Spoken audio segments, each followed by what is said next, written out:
ನಮಸ್ಕಾರ ಸ್ನೇಹಿತರೆ, ಇವತ್ತು ಗರಿಗರಿಯಾಗಿ ಇನ್ಸ್ಟೆಂಟಾಗಿ ಹೇಗೆ ಬೇಗನೆ ಚಕ್ಲಿ ಮಾಡ್ಬೋದು ಅಂತ ಈ ವಿಡಿಯೋದಲ್ಲಿ ನಾನು ನಿಮಗೆ ತಿಳಿಸ್ಕೊಡ್ತಾ ಇದ್ದೀನಿ. ಹಾಗಾದರೆ ತಡ ಮಾಡ್ದೇನೆ ಶುರು ಮಾಡೋಣ ಬನ್ನಿ.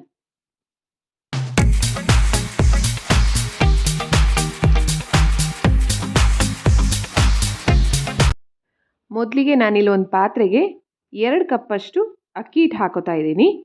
ಇದು ಅಳತೆ ಬಂದ್ಬಿಟ್ಟು 2 ಕಪ್ಪಿಗೆ ನೀವು 1/4 ಕಪ್ಪು ಉದ್ದಿನಬೇಳೆ ತಗೊಳ್ಳಿ, ಹಾಗೆಯೇ ಅರ್ಧ ಕಪ್ಪಷ್ಟು ಹುರಿಗಡಲೆ ಪುಟಾಣಿ ತೊಗೋಬೇಕಾಗತ್ತೆ. ನೋಡಿ, ನಾನಿಲ್ಲಿ 1/4 ಕಪ್ಪಷ್ಟು ಉದ್ದಿನಬೇಳೆ ತೊಗೊಂಡಿದ್ದೀನಿ. ಇದನ್ನು ಈಗ ನೀವು ಲೈಟಾಗಿ ಫ್ರೈ ಮಾಡ್ಕೋಬೇಕು. ಒಂದು ಪಾತ್ರೆಗೆ ಡ್ರೈ ರೋಸ್ಟ್ ಮಾಡ್ಕೋಬೇಕು. ಅದು ಸ್ವಲ್ಪ ಗೋಲ್ಡನ್ ಕಲರಾಗಿ ಚೇಂಜ್ ಆಗಬೇಕು, ಅಲ್ಲಿವರೆಗೆ ಫ್ರೈ ಮಾಡ್ಕೊಳ್ಳಿ. ನೀವಿಲ್ಲಿ ಉದ್ದಿನಬೇಳೆ ಅಕಸ್ಮಾತ್ ಜಾಸ್ತಿ ಹಾಕಿದ್ರೆ ಚಕ್ಲಿ ಗಟ್ಟಿ ಬರುತ್ತೆ. ಸೊ ನೀವು 1/4 ಕಪ್ ಅಷ್ಟೇ ತೊಗೊಳ್ಳಿ 2 ಕಪ್ಪಿಗೆ. ಅದನ್ನು ಚೆನ್ನಾಗಿ ಫ್ರೈ ಮಾಡ್ಕೊಳ್ಳೋಣ. ಅದು ನಿಮಗೆ ಗೊತ್ತಾಗತ್ತೆ, ಅದು ಪರಿಮಳ ಬರೋಕ್ಕೆ ಶುರು ಆಗುತ್ತೆ ಉದ್ದಿನಬೇಳೆದು. ನೋಡಿ, ಇಷ್ಟಾದರೆ ಸಾಕಾಗತ್ತೆ. ಇದನ್ನು ನಾನೀಗ ಫೈನ್ ಪೌಡ್ರ್ ಮಾಡ್ಕೋತೀನಿ ಮಿಕ್ಸಿ ಜಾರಲ್ಲಿ ಹಾಕ್ಕೊಂಡು. ಸ್ವಲ್ಪ ತಣ್ಣ ಆಗಬೇಕು. ತಣ್ಣ ಮಾಡೋಕ್ಕೆ ಹಾಕ್ಕೊಂಡು ಆಮೇಲೆ ಅದನ್ನು ನೀವು ಪೌಡ್ರ್ ಮಾಡ್ಕೊಳ್ಳಿ ಒಂದು ಮಿಕ್ಸಿ ಜಾರಿಗೆ ಹಾಕ್ಕೊಂಡು. ಈಗ ನಾನಿಲ್ಲಿ ಅರ್ಧ ಕಪ್ಪಷ್ಟು ಪುಟಾಣಿ ಹುರಿಗಡಲೆ ತೊಗೋತಾ ಇದ್ದೀನಿ. ಇದನ್ನು ಕೂಡ ನೀವಿಲ್ಲಿ ಪೌಡರ್ ಮಾಡ್ಕೋಬೇಕು. ಇದನ್ನು ಫ್ರೈ ಮಾಡೋ ಅವಶ್ಯಕತೆ ಇಲ್ಲ, ಜಸ್ಟ್ ಪೌಡ್ರ್ ಮಾಡಿಕೊಂಡ್ರೆ ಸಾಕಾಗತ್ತೆ. ನೋಡಿ, ಪೌಡ್ರ್ ಮಾಡಿ ನಾನು ಅದೇನು ಪಾತ್ರೆಗೆ ಅಕ್ಕಿ ಹಿಟ್ಟು ಹಾಕ್ಕೊಂಡಿದ್ದೀನಿ ಅದಕ್ಕೇ ನೀವು ಪುಟಾಣಿನ ಮಿಕ್ಸ್ ಮಾಡ್ಕೊಳ್ಳಿ. ಈಗ ನಾನದು ರೋಸ್ಟ್ ಮಾಡ್ಕೊಂಡಿದ್ದೀನಲ್ಲ ಉದ್ದಿನಬೇಳೆನ, ಅದನ್ನು ಕೂಡ ಮಿಕ್ಸಿ ಜಾರಿಗೆ ಹಾಕ್ಕೊಂಡು ಅದನ್ನು ಕೂಡ ಫೈನ್ ಪೌಡ್ರ್ ಮಾಡ್ಕೋಬೇಕು ನೀವು. ನೋಡಿ, ಇದೀಗ ಆಗಿದೆ. ಮತ್ತು ನಾನು ಅದೇನು ಮಿಕ್ಸಿಂಗ್ ಬೌಲ್ ತೊಗೊಂಡಿದ್ದೆ ಅದಕ್ಕೇ ಆ ಪುಡಿನ ಆ್ಯಡ್ ಮಾಡ್ಕೋತಾ ಇದ್ದೀನಿ.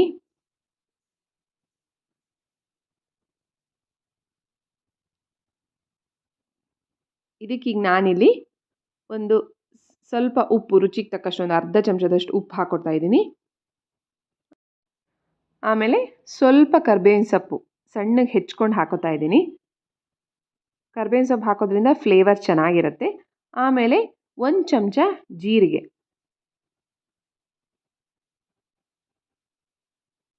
ಆಮೇಲೆ ನಾನು 1 ಚಮಚದಷ್ಟು ಅಜ್ವೈನ್ ಇದೀಗ ಹಾಕ್ಕೊಂಡು ಸ್ವಲ್ಪ ಚೆನ್ನಾಗಿ ಮಿಕ್ಸ್ ಮಾಡ್ಕೊಳ್ಳೋಣ. ಆದಮೇಲೆ ನಾನಿಲ್ಲಿ ಒಂದು ಅರ್ಧ ಚಮಚದಷ್ಟು ಖಾರದ ಪುಡಿ ಹಾಕೋತಾ ಇದ್ದೀನಿ, ಚಿಲ್ಲಿ ಪೌಡರು. ನಿಮಗೆ ಖಾರಕ್ಕೆ ತಕ್ಕಂತೆ ನೀವು ಹಾಕ್ಕೊಳ್ಳಿ ಚಿಲ್ಲಿ ಪೌಡರ್ನ.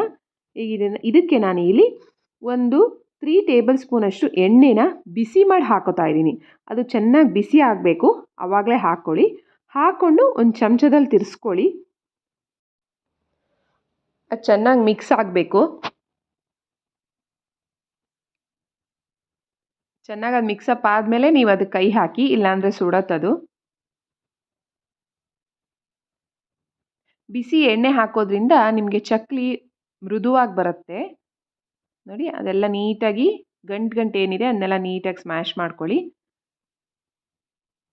ಈಗ ನೀವಿಲ್ಲಿ ಅದು ಬಿಸಿ ಆರಿದ ನಂತರ ನೀವು ಅದಕ್ಕೆ ಕೈ ಹಾಕ್ಕೊಂಡು ಚೆನ್ನಾಗಿ ತಿರ್ಸ್ಕೋಬೋದು, ಕೈಯಲ್ಲೇ ಕಲಿಸ್ಕೋಬೋದು.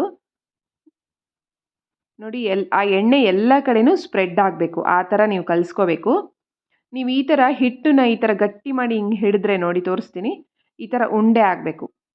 ಅಂದರೆ ಅದು ಚೆನ್ನಾಗಿದೆ, ಕನ್ಸಿಸ್ಟೆನ್ಸಿ ಚೆನ್ನಾಗಿ ಬಂದಿದೆ ಅಂತ. ಈ ಥರ ಬರಲಿಲ್ಲ ಅಂದರೆ ನೀವು ಮತ್ತೆ ಒಂಚೂರು ಎಣ್ಣೆ ಹಾಕ್ಬಿಟ್ಟು ಕಾಯಿಸ್ಬಿಟ್ಟು ಹಾಕ್ಕೊಳ್ಳಿ, ಆವಾಗ ಅದು ಪ್ರಾಪರಾಗಿ ಬರುತ್ತೆ. ಈಗ ಸ್ವಲ್ಪನೇ ನೀರನ್ನ ಆ್ಯಡ್ ಮಾಡ್ಕೊತಾ ಹೋಗಿ. ನೀವು ನೋಡ್ಕೊಳ್ಳಿ, ನಿಮಗೆ ಗೊತ್ತಾಗತ್ತೆ ಕನ್ಸಿಸ್ಟೆನ್ಸಿ. ತೀರಾ ತೆಳುವಾಗಿರಬಾರ್ದು, ಹಿಟ್ಟು ಸ್ವಲ್ಪ ಗಟ್ಟಿನೇ ಇರಬೇಕು. ನೋಡಿ, ಇಷ್ಟಾದರೆ ಸಾಕಾಗತ್ತೆ. ನೋಡಿ, ಇಷ್ಟು ಗಟ್ಟಿ ಇರಬೇಕು.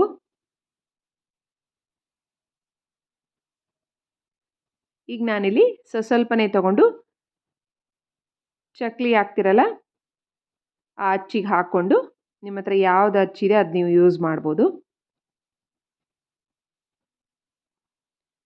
ಅದಕ್ಕೆ ತುಂಬ್ಕೊಂಡು ನೀವು ಈಗ ಚಕ್ಲಿ ಬಿಡ್ತಾ ಹೋಗಿ. ಬೇಗ ಮಾಡ್ಬೋದು, ತುಂಬ ಏನು ಟೈಮ್ ತೊಗೊಳಲ್ಲ. ಪ್ರೋಸೆಸ್ ಈಸಿ ಆಗಿದೆ ಚಕ್ಲಿ ಮಾಡೋದು. ನೋಡಿ, ರೌಂಡಕ್ಕೆ ಬರುತ್ತೆ ಅಂತಂದರೆ ನೀವು ಅಲ್ಲೇ ರೌಂಡಕ್ಕೆ ಹಾಕಿ, ಇಲ್ಲ ಅಂದರೆ ಪ್ರಾಬ್ಲಮ್ ಇಲ್ಲ. ಈ ಥರ ಉದ್ದಕ್ಕೆ ಬಿಟ್ಕೊಂಡು ನೀವು ಅದನ್ನು ಮರ್ಚ್ತಾ ಹೋಗ್ಬೋದು ನಿಧಾನಕ್ಕೆ. ನೋಡಿ, ಈ ಥರ ನಿಧಾನಕ್ಕೆ ಮಾಡಿ, ಆವಾಗ ಅದು ಕಟ್ಟಾಗಲ್ಲ. ಕಟ್ಟಾದರೂ ಕೂಡ ನೀವು ಅದನ್ನು ಸ್ವಲ್ಪ ಒತ್ತಿದ್ರೆ ಅಲ್ಲೇ ಜಾಯಿನ್ ಆಗುತ್ತೆ. ಆಮೇಲೆ ಸ್ಟಾರ್ಟಿಂಗ್ ಎಡ್ಜು ಮತ್ತು ಕೊನೆ ಎಡ್ಜು ಅದನ್ನು ಸ್ವಲ್ಪ ಒತ್ಕೊಳ್ಳಿ, ಈ ಥರ ಒತ್ಕೊಳ್ಳಿ. ಇಲ್ಲ ಅಂದರೆ ಅದು ಎಣ್ಣೆಗೆ ಬಿಟ್ಟ ತಕ್ಷಣ ಅದು ಬಿಟ್ಕೊಳ್ಳತ್ತೆ. ನೋಡಿ ಮತ್ತೊಂದು ಮಾಡಿ ತೋರಿಸ್ತಾ ಇದ್ದೀನಿ ನಾನು ನಿಮಗೆ. ನೀವು ನಮಗೆ ರೌಂಡ ಬೇಡ, ಇಲ್ಲ ಉದ್ದುದ್ದ ಚಕ್ಲಿ ಬೇಕು, ಮಕ್ಕಳು ಇಷ್ಟಪಡ್ತಾರೆ ಅಂದರೆ ನೀವು ಈ ಥರ ಉದ್ದುದ್ದನೇ ನೀವು ಎಣ್ಣೆ ಹಾಕೋಬೋದು. ನೋಡಿ ಇಲ್ಲಿ ಆಗಿದೆ, 4 ಮಾಡಿ ಇಟ್ಕೊಂಡಿದ್ದೀನಿ.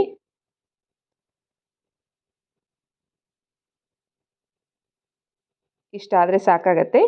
ಈಗ ನಾನಿಲ್ಲಿ ಎಣ್ಣೆನ ಬಿಸಿಗೆ ಇಟ್ಕೊತಾ ಇದ್ದೀನಿ. ಎಣ್ಣೆ ಚೆನ್ನಾಗಿ ಕಾದಿರಬೇಕು. ನೀವು ಕಾದಿಲ್ಲ ಅಂದರೆ ಬಿಡಕ್ಕೆ ಹೋಗಬೇಡಿ, ಚೆನ್ನಾಗಿ ಕಾದ್ಮೇಲೆ ಬಿಡಿ. ನೋಡಿ ಅದು ಹೇಗೆ ಮೇಲೆ ಬರ್ತಾ ಇದೆ, ಜಸ್ಟ್ ಹಾಕಿದ್ರೆ ಸಾಕು, ಅದಾಗೆ ಅದು ಮೇಲೆ ಬರ್ತಾ ಇದೆ ಅಂದರೆ ಎಣ್ಣೆ ಚೆನ್ನಾಗಿ ಕಾದಿದೆ ಅಂತ ಅರ್ಥ. ನೋಡಿ ಇಲ್ಲಿ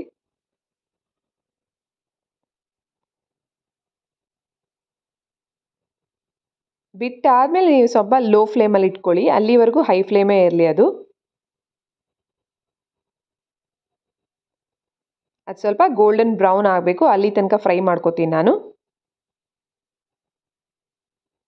ಈಗ ಇದನ್ನು ಒಂದೊಂದೇ ತಿರ್ಸಾಕೊಳ್ಳೋಣ.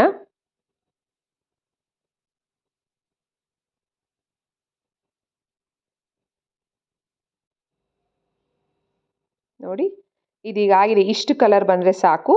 ನೋಡಿ ಇಷ್ಟು ಬಂದಿದೆ, ಎಷ್ಟು ಚೆನ್ನಾಗಿ ಬಂದಿದೆ ನೋಡಿ. ಇಷ್ಟಾದರೆ ಸಾಕಾಗತ್ತೆ. ಇದನ್ನು ತೆಗೆದ್ಬಿಟ್ಟು ನಾನಿಲ್ಲಿ ಒಂದು ಟಿಶ್ಯೂ ಮೇಲೆ ಹಾಕೋತಾ ಇದ್ದೀನಿ. ಸೊ ಎಕ್ಸೆಸ್ ಆಯಿಲ್ ಎಲ್ಲ ಏನಿದೆ ಅದೆಲ್ಲ ಹೋಗಲಿ ಅಂತ. ಸೊ ಚಕ್ಲಿ ಈಗ ರೆಡಿ ಇದೆ, ಬೇಗ ಮಾಡ್ಬೋದು. ಹೇಗಿದ್ರು ಗಣೇಶನ ಹಬ್ಬ ಬರ್ತಾ ಇದೆ, ಗಣೇಶಗೆ ನೈವೇದ್ಯ ಇಡೋ ಕೂಡ ಆಗತ್ತೆ. ಬೇಗ ಗರಿ ಗರಿಯಾದ ಚಕ್ಲಿ ನೀವು ಮನೇಲೇ ಮಾಡ್ಕೋಬೋದು, ಅಂಗಡಿಯಿಂದ ಥರ ಅವಶ್ಯಕತೆಯೇ ಇಲ್ಲ. ಮಕ್ಕಳಿಗೆ ಬೇಕಂದರೆ ಮಕ್ಕಳಿಗೆ ಇಮಿಡಿಯೇಟಾಗಿ ಮಾಡಿಕೊಡ್ಬೋದು. ಇಂಗ್ರೀಡಿಯೆಂಟ್ಸು ಜಾಸ್ತಿ ಏನು ಬೇಕಾಗಿಲ್ಲ. ನೋಡಿ ಎಷ್ಟು ಚೆನ್ನಾಗಿ ಗರಿ ಗರಿಯಾಗಿ ಬಂದಿದೆ. ನಾನು ನಿಮಗೆ ತೋರಿಸ್ತೀನಿ ಈಗ. ನೋಡಿ ಈಗ ಕಟ್ ಮಾಡಿದ್ರೆ ನೋಡಿ ಎಷ್ಟು ಕ್ರಿಸ್ಪಿಯಾಗಿ ಬಂದಿದೆ. ನೀವು ಕೂಡ ಇದನ್ನು ಟ್ರೈ ಮಾಡಿ, ಹೇಗೆ ಬಂತು ಅಂತ ನನಗೆ ಕಮೆಂಟ್ ಮಾಡಿ. ಹಾಗೆಯೇ ಈ ವಿಡಿಯೋ ನಿಮ್ಗೆ ಇಷ್ಟ ಆಗಿದ್ದರೆ ದಯವಿಟ್ಟು ಈ ವಿಡಿಯೋನ ಲೈಕ್ ಮಾಡಿ, ಹಾಗೆ ಶೇರ್ ಮಾಡಿ.